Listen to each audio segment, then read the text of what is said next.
Je voudrais d'abord féliciter le collectif en la personne de M. Abdoulaye Diakhaté d'avoir organisé, disons, cette marche, ce point de presse.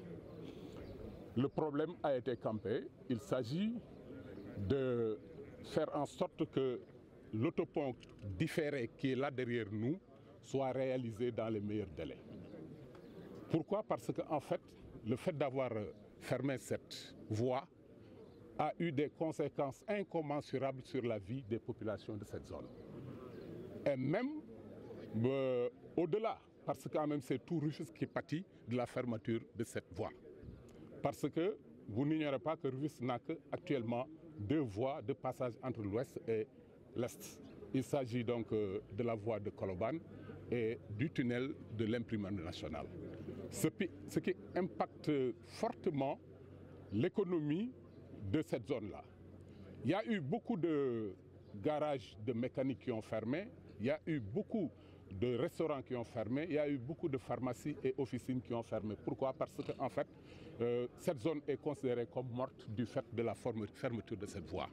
Et il convient maintenant de vivifier la zone en réouvrant cette voie-là, d'autant plus qu'on avait parlé d'une réalisation différée.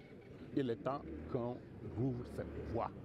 Toute la population est derrière le collectif et derrière les autorités d'ailleurs, pour en fait les amener à prendre conscience de cet état de fait et d'œuvrer pour la réalisation de cet autopont qui est un poumon, disons, économique, social et même sécuritaire de la zone de Keur Diop-Bouki. Mais tout à fait, parce qu'en fait, nous souhaitons, au-delà de l'événement de ce jour-ci, de la mobilisation d'aujourd'hui, si le collectif le juge nécessaire, bien sûr, si les autorités aussi l'acceptent, nous pensons qu'il serait souhaitable, chaque 3 mois, peut-être, d'organiser un événement pareil, un mouvement pareil, pour mieux sensibiliser les autorités, que ce soit les autorités étatiques, que ce soit les autorités communales. Et nous osons espérer que la prochaine fois que nous serons là, les autorités communales seront avec nous et feront, disons, le plaidoyer avec nous. Je vous remercie. Voilà, ce qu'il y a de nouveau dans ce combat, qui n'en est pas à sa première étape, c'est ce jalon qui va être posé à partir de lundi, qui n'est rien d'autre que la rencontre pour la première fois avec l'État à travers le préfet.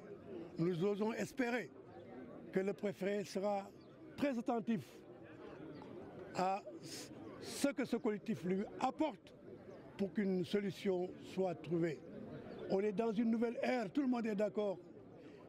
Pour qu'on puisse avancer, il faudrait que nous puissions réfléchir en nous-mêmes, porter nos combats, pas dans la violence, mais à travers des dialogues réfléchis et également des mécanismes qui permettent de prendre en charge d'une manière diligente les questions qui ne peuvent pas attendre. Et l'autopont fait partie de ces questions. Merci. Je vous remercie.